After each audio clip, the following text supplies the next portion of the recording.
Life చూస్తున్నారు, అక్కడ projects చూస్తున్నారు, ప్రాజెక్ట్ అవుట్ సోర్స్ చేసుకునే కెపాసిటీ మీకు ఉంటుంది. 80% ఆఫ్ దమ్ సీనియర్స్ ఉన్నారు. వెళ్ళేటప్పుడు ప్రతి ఒక్కళ్ళ ఆలోచన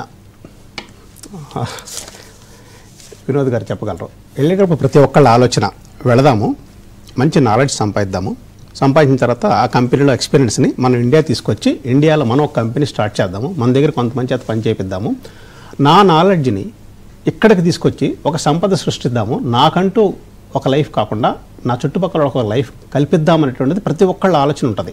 కానీ అక్కడికి వెళ్ళిన తర్వాత అక్కడున్న లైఫ్ స్టైల్ అవ్వచ్చు, అక్కడున్న పరిస్థితులు అవ్వచ్చు, మన లైఫ్ స్టైల్ ఆ లైఫ్ స్టైల్ కంపేర్ చేసుకోవడం కావచ్చు, ఆ లైఫే బెటర్గా ఉందనే భావనలో అక్కడే ఉండిపోదామని ఒక ఆలోచన, అది ఎంతవరకు సమంజసం అని అంటే ఇప్పుడు మానవ అంటే ఏమంటారు స్వభావం ఏంటి, ఎప్పటికైనా కానీ గ్రీన్ పాచర్స్ని చూస్తుంటారు కానీ హార్డ్షిప్స్ని ఫేస్ చేసినా కానీ నిలబడదామనే ఆలోచన ఉండదు. కాబట్టి అక్కడ పోయిన తర్వాత అలవాటు పడిపోయి, అదే మీరు అన్నారు కదా, న్యాచురల్గా పెద్ద ఉద్యోగం సంపాదించాలి, బోర్డంత ఆస్తి సంపాదించాలి, బోర్డంత ఇది పేరుగా కావాలనే పోతుంటారు. కానీ హార్డ్షిప్స్ వచ్చినప్పుడు ఫేస్ చేస్తాం. ఇప్పుడు ఏమవుతుంది, చాలామంది మనం అనుకున్నాం కదా, ఇప్పుడు ఇల్లీగల్గా కాకముందు ఇప్పుడు బెస్ట్ బ్రెయిన్స్ పోతున్నాయి. కాబట్టి మీరు అన్నారు ఇక్కడే వచ్చి ఒక కంపెనీ ఓపెన్ చేసుకోండి, అక్కడ కూడా చేయొచ్చు. Even in America also they can open. అప్పుడు ఏమైందంటే వాళ్ళే ఉండటం కాదు, వాళ్ళే వీసా వేరే వాళ్ళకి ప్రొవైడ్ చేయవలసిన శక్తి వచ్చేస్తుంది. అది కూడా చేయకుండా ఏదో ఎంఎన్సీలోనే ఉండిపోతాం, లేకపోతే బెస్ట్ జాబ్ రావాలి, ఇది H1B వీసా ఇంకా ఎక్స్టెండ్ కావాలి, వాటన్నిటి మీద కనుక అంటే ఇప్పుడు ఈయన అంటాడు కదా, ఎవరు మన రామస్వామి గారు అన్నట్టు ఏంటి, China will take over, best brains రాకపోతే అందుకనే H1B వీసా కంటిన్యూ కావాలి అని అన్నారు. Okay, good saying. బతకడం కాదు బతికించడం కూడా కావాలన్నది వర్షను. చివరిగా మన డిబేట్ ముగించబోయే ముందు as a consultant what is your final word to students? నేను స్టూడెంట్స్కి పేరెంట్స్కి ఇచ్చేది ఒకటే అడ్వైస్. ఇప్పుడు జరిగిన entire కన్వర్జేషన్లో the future they wanted to settle or they wanted to come back to India to start up their own company or else to do the job in India. ఇదన్నీ కాకుండా financial ఎఫర్ట్స్లో ఎక్కడ problem face చేస్తున్నాం, ఆ ఫినాన్షియల్ని ఎలా overcome చేసుకోవాలనేది పేరెంట్గా వాళ్ళకి basic research చేసి ఉండాలి. వాళ్ళ దగ్గర నుంచి ఆ ఫినాన్షియల్ ఎఫర్ట్ ఉంటేనే స్టూడెంట్ని పంపించడానికి ఆలోచన చేయాలనేది first advice. Okay, next. And second ఏంటంటే వాళ్ళు బేసిక్ రీసెర్చ్ చేయాలి. అసలు అంటే ఎందుకు వెళ్తున్నాం ఫారిన్ కంట్రీ అంటే ఒక మల్టీ కల్చరల్ డైవర్సిటీ ఉంటుంది, అడ్వాన్స్డ్ కరికులం ఉంటుంది. సో యాజ్ ఇంతకు చెప్పినట్టుగా డాలర్ విలువ ఎక్కువ కనుక మనీ ఎర్నింగ్ అనేది కూడా ఎక్కువగా ఉంటుంది. మనీతో పాటు నాలెడ్జ్ కూడా సంపాదించుకోవాలి. ఇంపార్టెంట్ అది. What is your final word on this? పిల్లలందరికీ కూడా ఒకటేనండి, అక్కడ ఉన్న పరిస్థితులు అక్కడ ఉన్న పరిణామాలు బట్టి మీ పిల్లల్ని పంపించే ప్రయత్నం చేయండి. ఏదో అక్కడ చదువుకోవాలి కదా, వచ్చేయాలి కదా, H1 వచ్చేస్తే గ్రీన్ కార్డ్ వచ్చేస్తే అనుకోవద్దు. ముందున్నలాగా అమెరికా పరిస్థితులు లేవు, ఇక్కడే ఇంకా చాలా బెటర్గా ఉంది. ఇక్కడ మీరు చదువుకోవడానికి పంపించి చదువు అయిపోయిన తర్వాత వెనక్కి వచ్చి ఇక్కడ జాబులు చేసుకునే ప్రయత్నం చేయమని చెప్తున్నాం. ఎందుకంటే మీరు అక్కడికి వచ్చినంత మాత్రాన మీరు పిల్లలు బాగుపడితే మాకు వచ్చేది ఏమి ఉండదు, మేము కూడా చూసి ఆనందిస్తాం. కాకపోతే మీ పిల్లలు అక్కడ ఇబ్బందులు పడితే కనుక మళ్ళీ వాళ్ళని వెనక్కి తీసుకురావడానికి చాలా ఇబ్బందులు మేము పడాల్సి వస్తుంది. అరవింద్ మీరేం చెప్తారు? ఒకటే అండి, పిల్లలకు ఉన్నటువంటి మెచ్యూరిటీ లెవెల్స్కి వాళ్ళకు అండర్స్టాండింగ్ అనేది లేదు. కాబట్టి సో వాళ్ళు తల్లిదండ్రుల దగ్గర కానీ లేకపోతే వాళ్ళ కాలేజీలో ఉన్నటువంటి ప్రొఫెసర్స్ దగ్గర కానీ లేకపోతే ఆల్రెడీ ఇక్కడ జాబులు చేసుకునే వాళ్ళు ఎవరైతే ఉంటారో వాళ్ళకు ఒక నాలెడ్జ్ అనేది ఉంటుంది. ఎక్కడ వెళ్ళి చదువుకుంటే బెటరు, లేకపోతే ఇక్కడ ఉండడం బెటరా, లేకపోతే వెళ్ళి చదువుకోవడం బెటరా, లేకపోతే ఇంకా వేరే ఆపర్చునిటీస్ ఏమైనా ఉన్నాయా, అలాంటి గైడెన్స్ సీనియర్స్ వాళ్ళ దగ్గర తీసుకొని ఒక నిర్ణయం తీసుకొని నీకు ఒక గోల్ ఉంది, ఒక అచీవ్మెంట్ కోసం వెళ్ళడానికి అయితే మాత్రమే వెళ్ళండి, లేకపోతే మాత్రం ఇక్కడే సెటిల్ అవ్వడానికి నిర్ణయం తీసుకుంటే better. Last word from Vinod. ఇప్పుడు అదే మీరు అన్నట్టు ఒకప్పుడు ఇప్పుడు ఇంత మన వక్తలు మాట్లాడినప్పుడు ఒకప్పుడు అమెరికాలో ఉన్న పరిస్థితులు ఇన్ఫ్రాస్ట్రక్చర్ వెల్ డెవలప్డ్, ఇండియాలో ఏం లేదు కాబట్టి వెరీ అట్రాక్టివ్ ఆపర్చునిటీస్ ఉండేది. కానీ ఇప్పుడు రివర్స్ ఉన్నది. ఒక చిన్న విషయం చెప్తాను, మా సన్కు అడ్మిషన్ విత్ స్కాలర్షిప్స్ అన్ని వచ్చినా కానీ నేను అమెరికా పంపించలేదు, ఇండియాలో చదివించాను. IIM బెంగళూరు చేశాడు, తర్వాత ఆస్ట్రేలియా ఉద్యోగం పోతే పిలిపించాను. ఇప్పుడు 86 ఎంప్లాయీస్ మేము పెట్టుకున్నాం. చివరిగా H1B వీసాలు వాటికి వచ్చినటువంటి ఇబ్బంది ఏమి లేదు అని ట్రంప్ తనే స్వయంగా చెప్పారు. ప్లస్ సంపద సృష్టిస్తున్నారా సంపాదిస్తున్నారా అనే దగ్గర రెండూ జరుగుతున్నాయి. మన పిల్లలు ఎక్కడి నుంచి అక్కడికి వెళ్ళిన తర్వాత వారు నాలెడ్జ్ గెయిన్ చేసుకొని ఒక బేస్ సంపాదించుకొని మళ్ళీ వెనక్కి వచ్చి ఇక్కడ వాళ్ళ నాలెడ్జ్ని ఉపయోగించి ఇక్కడ కూడా ఇప్పుడు ఇంతకుముందు మన వక్తలు చెప్పినట్టు పరిస్థితులు అంత బ్యాడ్గా లేవు కాబట్టి వారి నాలెడ్జ్ని స్వదేశానికి తీసుకొచ్చి మిగతా అందరికి పంచి దేశానికి నేను కూడా కొంత చేశాను అనేటటువంటి తృప్తితో వెనక్కి అందరూ తిరిగి రావాలని కోరుకుంటూ ఈ సంభాషణ ఇంతటితో ముగిస్తున్నాం. Thank you.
Thank you.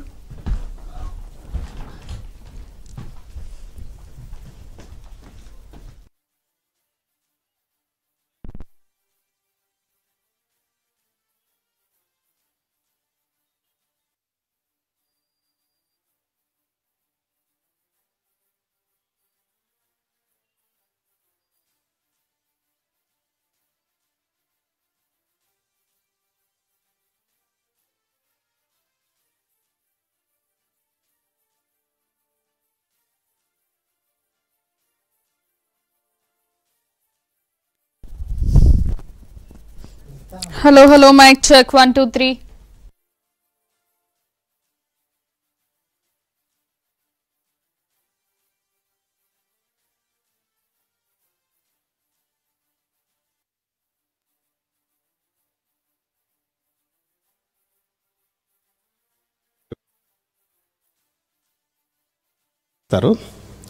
Shekhar గారు ఎక్సెల్ మ్యాన్ పవర్ నుంచి ఇప్పటి వరకు 30,000 మందిని ఆయన అనేక దేశాలు పంపించున్నారు. వారు విద్యార్థులు తీసుకోవాల్సిన జాగ్రత్తలు వాటి గురించి వివరిస్తారు. మొట్టమొదటిగా శేఖర్ గారు, మీరు ఒక విద్యార్థిని ఇక్కడ నుంచి వేరే దేశాలు పంపించేటప్పుడు ఏ జాగ్రత్తలు చెప్తారు వారికి? ఎస్పెషల్గా స్టూడెంట్స్ అబ్రాడ్ వెళ్ళి చదువుకోవాలనుకున్న వాళ్ళు మేజర్గా తీసుకుంటే మనం అమెరికానే ఉంటారు. సో అమెరికా వెళ్ళి మాస్టర్స్ చదవాలనుకున్న స్టూడెంట్స్కి మేము ఇచ్చే జాగ్రత్తలు ఏంటంటే, స్టూడెంట్స్ కూడా 3 టైప్స్ ఆఫ్ స్టూడెంట్స్ ఉంటారు. ఒకటి ఏంటంటే వాళ్ళ అండర్ గ్రాడ్యుయేషన్ చదువుతున్నప్పుడే కొంచెం ప్రీ ప్లాన్డ్గా ప్లాన్ చేసే వాళ్ళు ఉంటారు. ఇప్పుడిప్పుడే డిగ్రీ కంప్లీట్ అయ్యి ఎంబడే ప్లాన్ చేసే వాళ్ళు ఉంటారు. డిగ్రీ కంప్లీట్ అయిపోయి ఒక 1 year 2 years ఎక్స్పీరియన్స్ గెయిన్ చేసుకొని అక్కడ నుంచి ప్లాన్ చేసే వాళ్ళు ఉంటారు ఇలా. సో ఎవరైనా సరే student as an international student recruiter ఒక అడ్వైజర్గా మమ్మల్ని అప్రోచ్ అయినప్పుడు, సో మేము స్టూడెంట్కి ఇచ్చే మెయిన్ జాగ్రత్తలు ఏంటంటే, సో స్టూడెంట్ చూస్ చేసుకునే యూనివర్సిటీ ఒక రెప్యూటెడ్ యూనివర్సిటీ అండ్ చూస్ చేసుకునే ప్రోగ్రామ్ అనేది కొంచెం అడ్వాన్స్డ్ కరికులం అయ్యి ఉండాలి. సో దానివల్ల వాళ్ళకి ఏంటంటే ఫ్యూచర్ ఒక షార్ట్ పీరియడ్ ఆఫ్ టైంలో సెటిల్ అవ్వడానికి అవకాశం ఉంటుంది కనుక అడ్వాన్స్డ్ కరికులం చూస్ చేసుకునేలా మేము సపోర్ట్ చేస్తాం. దాంతోపాటు ఒక రెప్యూటెడ్ యూనివర్సిటీ అండ్ యూనివర్సిటీ కూడా ఎట్లా ఉండాలంటే ఆన్ క్యాంపస్ ప్లేస్మెంట్స్ ఎక్కువ అవైలబుల్ ఉండే విధంగా యూనివర్సిటీని గైడ్ చేయడం జరుగుతుంది. దానికోసం స్టూడెంట్ ఏంటంటే పర్సన్ స్టూడెంట్ అయితే వాళ్ళ అకాడమిక్ అనేది ఒక 85-90% గెయిన్ చేసుకునేలా ప్రీప్లాన్డ్గా ఉన్న స్టూడెంట్స్కి అడ్వైస్ ఇవ్వడం జరుగుతుంది. దానివల్ల మంచి యూనివర్సిటీలో అడ్మిట్ వచ్చే అవకాశం ఉంది. దాంతోపాటు ఇంటర్నేషనల్ అడ్మిషన్ తెచ్చుకునే కంటే ముందు ఒక టెస్ట్ రిక్వైర్మెంట్స్ అనేది ఉంటుంది. ఇంగ్లీష్ ప్రొఫిషియన్సీ టెస్ట్ ఉండొచ్చు, లైక్ ఐఎల్స్, టోఫెల్, పీటీ అని. జిఆర్ఈ, జిమాట్ మేనేజ్మెంట్ ప్రోగ్రామ్స్ చూస్ చేసుకున్నట్టయితే టెస్ట్ ఎగ్జామ్స్ ఉంటాయి. వాటిలో కూడా మంచి స్కోర్ తెచ్చుకున్నట్టయితే ఒక మంచి యూనివర్సిటీలో నాట్ ఓన్లీ అడ్మిషన్తో పాటు స్కాలర్షిప్తో పాటు ఇంకా ప్రొఫైల్ 90-95% ఉన్నట్టయితే అసిస్టెంట్షిప్ కూడా వచ్చే అవకాశాలు ఉంటాయి. సో ఇది మేము కొంచెం ప్రీ ప్లాన్గా స్టూడెంట్కి ఒక కెరీర్ గైడెన్స్లో ఆఫర్ చేయడం జరుగుతుంది.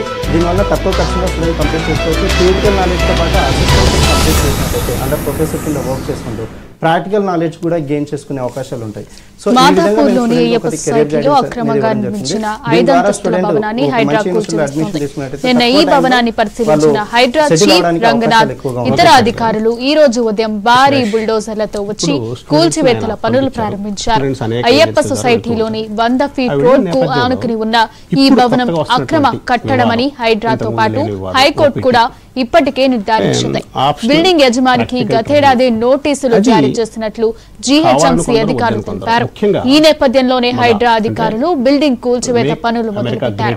అనే ఒక సంస్థ ఎవరైతే అమెరికన్ ప్రెసిడెన్షియల్ క్యాండిడేట్ ట్రంప్ కి ఫైనాన్షియల్ గా సపోర్ట్ చేశారో వారు క్యాంపెయిన్ మొదలుపెట్టారు. ఈ ఓపీటీని తీసేయాలి. అసలు ఓపీటీ ఏంటి, ఎవరికి వస్తుంది, అసలు తీసేయటం అడ్వాంటేజ్ ఏంటి, ఉండటం అడ్వాంటేజ్ ఏంటి? ఇక్కడ ఒక విషయం మనం గుర్తుపెట్టుకోవాలండి. ఓపీటీ తీసేయటం అనేది జరగని పని అని నా అభిప్రాయం. ఎందుకంటే అది కాంగ్రెస్లో సెనెట్లో బిల్ పాస్ అయ్యి తద్వారా అది రివోక్ చేయగలిగే ఛాన్సెస్ ఉన్నాయి. ఇదేమో ఎగ్జిక్యూటివ్ ఆర్డర్ ద్వారా తీసేసి ఈరోజు పిల్లలు భయపడాల్సిన అవసరం లేదు అని నేను అనుకుంటున్నాను. ఎందుకంటే నేను గత 16 సంవత్సరాలుగా అక్కడ ఉండి రకరకాల ఫేసెస్ చూస్తున్నాం. డెసిషన్స్ చూసాము, H1 ఇష్యూస్ చూసాము, గ్రీన్ కార్డ్ ఇష్యూస్ చూసాము, ఇప్పుడు ఓపీటీ ఇష్యూ కూడా. ఈ ఓపీటీ తీసేయాలని మాగా ఎందుకు పట్టుబడుతుంది అంటే మన ఇండియన్స్ ఈ ఓపీటీని చాలా పెద్దగా మిస్యూజ్ చేస్తున్నారు. ఎందుకంటే అక్కడ అమెరికన్స్లో ఈ $10, $8, $15 పనిచేసుకునే లో గ్రౌండెడ్ పిల్లలు ఎవరైతే ఉంటారో, ఆ సిటిజన్స్ ఉంటారో, వాళ్ళ జాబ్స్ కూడా మాదాపూర్లోని అయ్యప్ప సొసైటీలో అక్రమంగా నిర్మించిన 5 అంతస్తుల భవనాన్ని హైడ్రా కూల్చివేస్తుంది. నిన్న ఈ భవనాన్ని పరిశీలించిన హైడ్రా చీఫ్ రంగనాథ్ ఇతర అధికారులు ఈ రోజు ఉదయం భారీ బుల్డోజర్లతో వచ్చి కూల్చివేతలు ప్రారంభించారు. అయ్యప్ప సొసైటీలోని 100 ఫీట్ రోడ్ కు ఆనుకుని ఉన్న ఈ భవనం అక్రమ కట్టడమని హైడ్రాతో పాటు హైకోర్టు కూడా ఇప్పటికే నిర్ధారించింది. బిల్డింగ్ యజమానికి గతేడాది నోటీసులు జారీ చేసినట్లు జీహెచ్ఎంసీ అధికారులు తెలిపారు. ఈ నేపథ్యంలోనే రద్దు చేయండి అని అంటున్నారు. ఈ ప్రాబ్లం అంతా మూల కారణం ఏంటంటే మన వాళ్ళే అని నేను అనుకుంటాను. ఎందుకంటే మన వాళ్ళు ఆ ఓపీడీని మిస్యూజ్ చేయకపోయింది ఉంటే ఈ రోజు ఈ ప్రాబ్లం వచ్చిండేది కాదు. పాయింట్ 1. పాయింట్ 2 ఏంటంటే ఓపీటీ అనేది ప్రతి మాస్టర్స్ చదువుకున్న స్టూడెంట్స్ వచ్చిన వాళ్ళందరికీ కూడా ఆప్షనల్ ప్రాక్టికల్ ట్రైనింగ్ అనేది వీసా ఉంటుంది. అది ఫస్ట్ 11 మంత్స్ అంతా 29 మంత్స్ ఇస్తారు. తద్వారా H1లోకి వెళ్తారు. H1 వచ్చిన తర్వాత గ్రీన్ కార్డ్ అప్లై చేస్తారు. That's a process. కానీ గత 4 years బైడెన్ అడ్మినిస్ట్రేషన్లో ఏం జరిగిందంటే ప్రతి సంవత్సరం 60,000 నుంచి 70,000 మంది స్టూడెంట్ H1 వీసాలు మాత్రమే ఉండేది. కానీ బైడెన్ అడ్మినిస్ట్రేషన్ ఏం చేశారు, దాన్ని డబల్ చేశారు. ఎందుకు? రెవెన్యూ కోసం డబల్ చేశారు. తద్వారా ఏమైంది, ఏడాదికి 1,50,000 మంది విద్యార్థులు అమెరికాలో చదువుకోవడానికి వచ్చారు. మాదాపూర్లోని దాదాపు వచ్చేసారు.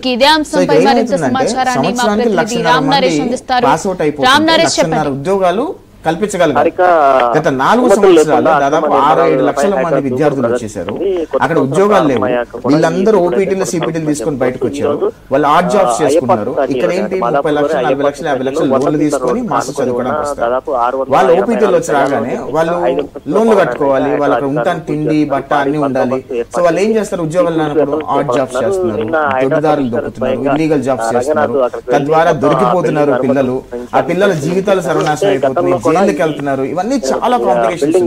సో ఈ కాంప్లికేషన్స్ అనే నేపథ్యంలో మాగా చాలా స్ట్రిక్ట్ గా ఓపీటీని రద్దు చేయండి అని చెప్పి ఫైట్ చేస్తారు. అదంత ఈజీగా అయ్యే పద్ధతి కాదు. కాకపోతే ఏంటంటే ట్రంప్ కూడా H1కి వ్యతిరేకంగా లేడు, ఓపీటీకి వ్యతిరేకంగా. ట్రంప్ అడ్మినిస్ట్రేషన్ ఎప్పుడు కూడా గత ట్రంప్ అడ్మినిస్ట్రేషన్ కూడా లీగల్ ఇమిగ్రెంట్స్ ఎవరైతే ఉన్నారో వాళ్ళందరికీ వీసాలు వచ్చాయి. ప్రాపర్ డాక్యుమెంటేషన్ వాళ్ళందరికీ కూడా వీసా స్టాంపింగ్ అయ్యాయి. ప్రాపర్ గా వెళ్ళిన వాళ్ళందరికీ ఎటువంటి ఇబ్బందులు లేకుండా ఇల్లీగల్ గా వెళ్ళిన మన ఎక్స్పర్ట్ వినోద్ కుమార్ గారు ఉన్నారండి. వినోద్ కుమార్ గారు, మీరు అనేక కంట్రీస్ లో చూశారు. మన దేశం నుంచి అన్ని కంట్రీలకి విద్యార్థులు వెళ్ళటము, ప్రొఫెషనల్స్ వెళ్ళటము జరుగుతుంటుంది. లీగాలిటీకి ఇల్లీగాలిటీకి బేసిక్ డిఫరెన్స్ ఏంటి? అందరు వెళ్ళేటప్పుడు ఒకే ఉద్దేశంతో వెళ్తారు. వాళ్ళు ఇల్లీగల్ ఎందుకు మారుతారు? మారిన వాళ్ళు మన లెగాలిటీకి రావాలంటే ఏం చేయాలి? ప్రాంతంలో పవర్ సప్లై కూడా తోటి ప్రేక్షకులకు మహాప్రేక్షకులందరికీ నమస్కారం. అదేంటే ఇప్పుడు మీరు నిన్న స్వయంగా అక్కడికి విద్యార్థులు పోనీకి ప్రయత్నం చేసినప్పుడు ఎలాంటి అడ్వైస్ తీసుకోవాలి, అక్కడ పోయిన తర్వాత పర్టికులర్ గా కోర్స్ అప్పుడు ఏమైనా ఉద్యోగాలు చేసుకోవచ్చా, ఎక్స్ట్రా టైం ఎంగేజ్ చేసుకోవచ్చా అనేది మాట్లాడారు. అయితే ప్రస్తుత పాయింట్ మీరు ఏం చేసింది, అసలు ఈ క్వశ్చన్లు ఎందుకు వచ్చాయని తర్వాత మాట్లాడదాం అంటే మాట్లాడదాం. ఎందుకనంటే యాక్చువల్ గా ఇంత పెద్ద హైప్ వచ్చింది, ఏంటి H1B వీసా ఏమైతుంది, మినిస్టర్ కూడా అమెరికాలో ఉండి 4 రోజులు డిస్కషన్ చేయాల్సి వచ్చింది.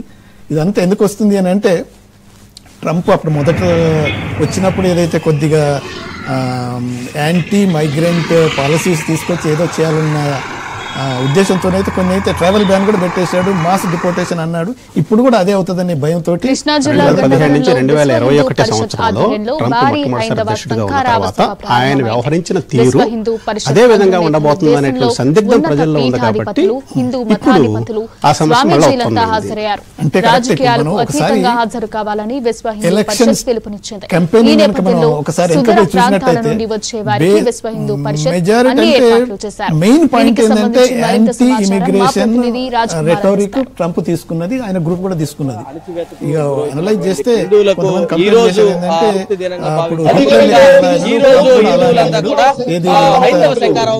బ్లడ్ లో జీన్స్ బ్లడ్ చేంజ్ వీళ్ళంతా స్నేక్స్ చేశాడు, మాస్ రిపోర్టేషన్ చేసి అవసరం వస్తే మొత్తం మిలిటరీని పెట్టి తీసేస్తాను అన్నాడు. అటువంటి రెటోరిక్ అన్నాడు కాబట్టే ప్రజల్లో వచ్చాడు కాబట్టి ఏమైనా అవుతుందని, కానీ అంత అదేం జరగకపోవచ్చు. ఎందుకంటే ఎలక్షన్ గెలిచి వచ్చాడు, ఇంకోసారి ఎలక్షన్ అవసరం లేదు, తనకు కూడా అవకాశం లేదు. కాబట్టి ఈవెన్ బి టోటల్లీ డిఫరెంట్. మొన్న చూసాం కదా ఆ ఎలక్షన్ టైంకి మొన్న I like H1B visas, I have many people with H1B visa working with me అన్నాడు. అదే కాకుండా అసలు ఇదంతా ఎందుకు వచ్చిందంటే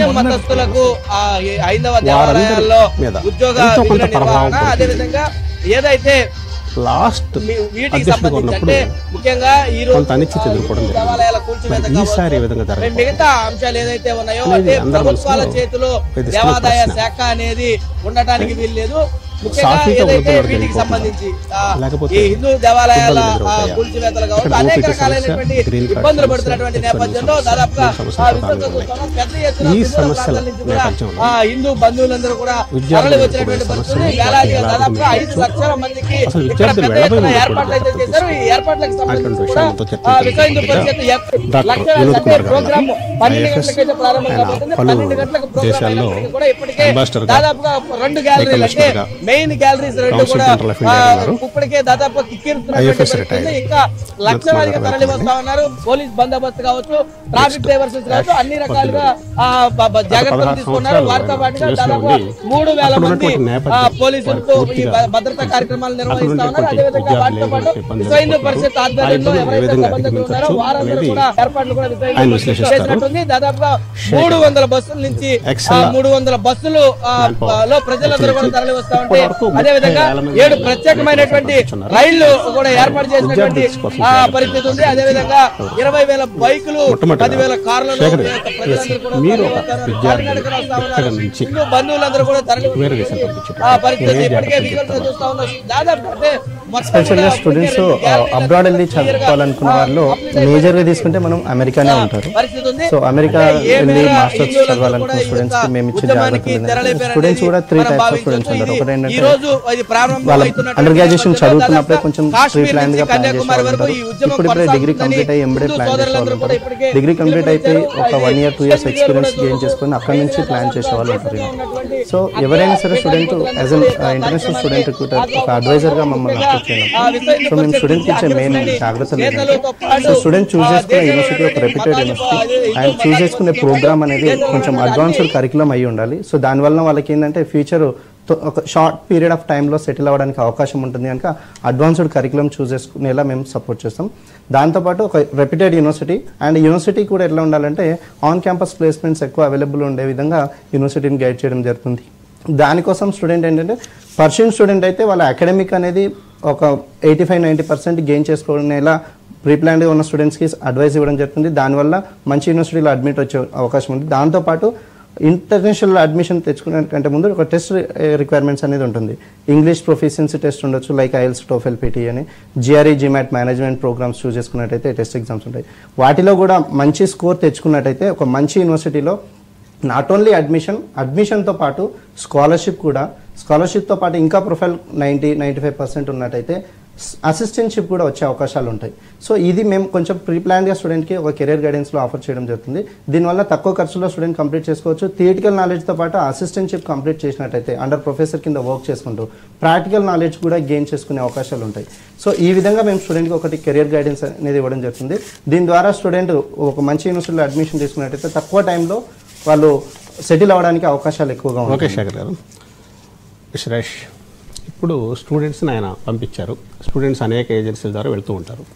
ఆ వెళ్ళిన నేపథ్యంలో ఇప్పుడు కొత్తగా వస్తున్నటువంటి వివాదం, ఇంతకుముందు లేని వివాదం, ఓపీటీ, ఆప్షనల్ ప్రాక్టికల్ ట్రైనింగ్, అది కావాలని కొందరు, వద్దని కొందరు. ముఖ్యంగా అంటే మేక్ అమెరికా గ్రేట్ అగైన్ అనే ఒక సంస్థ ఎవరైతే అమెరికన్ ప్రెసిడెన్షియల్ క్యాండిడేట్ ట్రంప్కి ఫైనాన్షియల్గా సపోర్ట్ చేశారో వారు క్యాంపెయిన్ మొదలుపెట్టారు ఈ ఓపీటీని తీసేయాలని. అసలు ఓపీటీ ఏంటి, ఎవరికి వస్తుంది, అసలు తీసేయటం వల్ల అడ్వాంటేజ్ ఏంటి, ఉండటం వల్ల అడ్వాంటేజ్ ఏంటి? ఇక్కడ ఒక విషయం మనం గుర్తుపెట్టుకోవాలండి. ఓపీటీ తీసేయటం అనేది జరగని పని అని నా అభిప్రాయం. ఎందుకంటే అది కాంగ్రెస్లో సెనెట్లో బిల్ పాస్ అయ్యి తద్వారా అది రివోక్ చేయగలిగే ఛాన్సెస్ ఉన్నాయి. ఇదేమో ఎగ్జిక్యూటివ్ ఆర్డర్ ద్వారా తీసేసి ఈరోజు పిల్లలు భయపడాల్సిన అవసరం లేదు అని నేను అనుకుంటున్నాను. ఎందుకంటే నేను గత 16 సంవత్సరాలుగా అక్కడ ఉండి రకరకాల ఫేసెస్ చూస్తున్నాం. రెసెషన్స్ చూసాము, H1 ఇష్యూస్ చూసాము, గ్రీన్ కార్డ్ ఇష్యూస్ చూసాము, ఇప్పుడు ఓపీటీ ఇష్యూ కూడా. ఈ ఓపీటీ తీసేయాలని మాగా ఎందుకు పట్టుబడుతుంది అంటే మన ఇండియన్స్ ఈ ఓపీటీని చాలా పెద్దగా మిస్యూజ్ చేస్తున్నారు. ఎందుకంటే అక్కడ అమెరికన్స్లో ఈ $10, $8, $15 పనిచేసుకునే లో గ్రౌండెడ్ పిల్లలు ఎవరైతే ఉంటారో, ఆ సిటిజన్స్ ఉంటారో, వాళ్ళ జాబ్స్ని కూడా ఓపీటీ స్టూడెంట్స్ తీసేసుకొని, ఎగ్జాంపుల్ హోటల్స్లో వెయిటర్స్ $8, $10 వాళ్ళకు ఉంటుంది. ఆ జాబ్స్ ఎవరు చేసుకుంటారు? అక్కడ ఉన్న అమెరికన్స్, లోకల్లో ఉన్న వాళ్ళు, తక్కువ క్లాసులో ఉన్న వాళ్ళు చేసుకుంటారు. అలాంటి జాబ్స్లో కూడా మన వాళ్ళు ఇముడి పడిపోయారు ఇప్పుడు. సో వాళ్ళకి ఏంటంటే అమెరికన్ సిటిజన్స్కి డైరెక్ట్ ఎంప్లాయ్మెంట్ ఎవరైతే ఉన్నారో వాళ్ళు యాక్చువల్గా చేయలేకపోతున్నారు అనే విషయం అయితే గట్టిగా ఉంది ఇప్పుడు. సో తద్వారా ఈ ఇష్యూ రేజ్ అయ్యి అక్కడ లోకల్ అమెరికన్స్కి ఎంప్లాయ్మెంట్ మిస్ అయిపోతున్నారనే ఉద్దేశంలో భాగంగానే ఇప్పుడు ఓపీటీని రద్దు చేయండి అని అంటున్నారు. ఈ ప్రాబ్లం అంతా మూల కారణం ఏంటంటే మన వాళ్ళే అని నేను అనుకుంటా. ఎందుకంటే మన వాళ్ళు ఆ ఓపీటీని మిస్యూజ్ చేయకపోయి ఉంటే ఈరోజు ఈ ప్రాబ్లం వచ్చిండేది కాదు. పాయింట్ 1. పాయింట్ 2 ఏంటంటే ఓపీటీ అనేది ప్రతి మాస్టర్స్ చదువుకున్న స్టూడెంట్కి వచ్చిన వాళ్ళందరికీ కూడా ఆప్షనల్ ప్రాక్టికల్ ట్రైనింగ్ అనే వీసా ఉంటుంది. అది ఫస్ట్ 11 months, దాని తర్వాత 29 months ఇస్తారు. తద్వారా H1లోకి వెళ్తారు. H1 వచ్చిన తర్వాత గ్రీన్ కార్డ్ అప్లై చేసుకుంటారు. That's a process. కానీ గత 4 years బైడెన్ అడ్మినిస్ట్రేషన్లో ఏం జరిగిందంటే ప్రతి సంవత్సరం 60,000 నుంచి 70,000 మంది స్టూడెంట్ F1 వీసాలు మాత్రమే ఉండేవి. కానీ బైడెన్ అడ్మినిస్ట్రేషన్లో ఏం చేశారు, దాన్ని డబల్ చేశారు. ఎందుకు? రెవెన్యూ కోసం డబల్ చేశారు. తద్వారా ఏమైంది, ఏడాదికి 1,50,000 మంది విద్యార్థులు అమెరికాలో చదువుకోవడానికి వచ్చారు. అది బీట్ ఇండియన్స్ కానివ్వండి, డిఫరెంట్ కంట్రీస్ నుంచి కానివ్వండి, 1.5 million దాదాపు వచ్చేసారు. సో ఇక్కడ ఏమవుతుందంటే సంవత్సరానికి 1,50,000 మంది పాస్అవుట్ అయిపోతుంటే 1,50,000 ఉద్యోగాలు కల్పించగలగాలి. గత 4 సంవత్సరాల్లో దాదాపు 6-7 లక్షల మంది విద్యార్థులు వచ్చేసారు. అక్కడ ఉద్యోగాలు లేవు. వీళ్ళందరూ ఓపీటీలు, సిపిటీలు తీసుకొని బయటకు వచ్చారు. వాళ్ళు ఆర్ట్ జాబ్స్ చేసుకుంటున్నారు. ఇక్కడ ఏంటి 30 లక్షలు, 40 లక్షలు, 50 లక్షలు లోన్లు తీసుకొని మాస్టర్స్ చదువుకోవడానికి వస్తారు. వాళ్ళు ఓపీటీలు వచ్చి రాగానే వాళ్ళు లోన్లు కట్టుకోవాలి. వాళ్ళు అక్కడ ఉంటాను, తిండి, బట్ట అన్నీ ఉండాలి. సో వాళ్ళు ఏం చేస్తారు, ఉద్యోగాలు లేనప్పుడు ఆర్ట్ జాబ్స్ చేస్తున్నారు, దొడ్డుదారులు దొక్కుతున్నారు, ఇల్లీగల్ జాబ్స్ చేస్తున్నారు. తద్వారా దొరికిపోతున్నారు పిల్లలు. ఆ పిల్లల జీవితాలు సర్వనాశనం అయిపోతున్నాయి, జైళ్ళకి వెళ్తున్నారు. ఇవన్నీ చాలా కాంప్లికేషన్స్ ఉన్నాయి. సో ఈ కాంప్లికేషన్స్ అన్ని నేపథ్యాలలో మాగా చాలా స్ట్రిక్ట్గా ఓపీటీని రద్దు చేయండి అని చెప్పి ఫైట్ చేస్తుంది. అదంత ఈజీగా అయ్యే పద్ధతి కాదు. కాకపోతే ఏంటంటే ట్రంప్ కూడా H1Bకి వ్యతిరేకంగా లేడు, ఓపీటీకి వ్యతిరేకంగా లేడు. ట్రంప్ అడ్మినిస్ట్రేషన్ ఎప్పుడు కూడా గత ట్రంప్ అడ్మినిస్ట్రేషన్ కూడా లీగల్ ఇమిగ్రెంట్స్ ఎవరైతే ఉన్నారో వాళ్ళందరికీ వీసాలు వచ్చాయి. ప్రాపర్ డాక్యుమెంటేషన్ వాళ్ళందరికీ కూడా వీసా స్టాంపింగ్లు అయ్యాయి. ప్రాపర్గా వెళ్ళిన వాళ్ళందరికీ ఎటువంటి ఇబ్బందులు లేకుండా ఇల్లీగల్గా వెళ్ళిన లీగాలిటీ మీద మన ఎక్స్పర్ట్ వినోద్ కుమార్ గారు ఉన్నారండి. వినోద్ కుమార్ గారు, మీరు అనేక కంట్రీస్లో చూశారు. మన దేశం నుంచి అన్ని కంట్రీలకి విద్యార్థులు వెళ్ళటము, ప్రొఫెషనల్స్ వెళ్ళటము జరుగుతుంటుంది. లీగాలిటీకి ఇల్లీగాలిటీకి అసలు బేసిక్ డిఫరెన్స్ ఏంటి? అందరు వెళ్ళేటప్పుడు ఒకే ఉద్దేశంతో వెళ్తారు. వాళ్ళు ఇల్లీగల్గా ఎందుకు మారుతారు? మారిన వాళ్ళు మళ్ళీ లీగాలిటీకి రావాలంటే ఏం చేయాలి? ముందుగా తోటి ప్యానలిస్ట్కు తర్వాత ప్రేక్షకులకు మహాప్రేక్షకులకు అందరికీ నమస్కారం.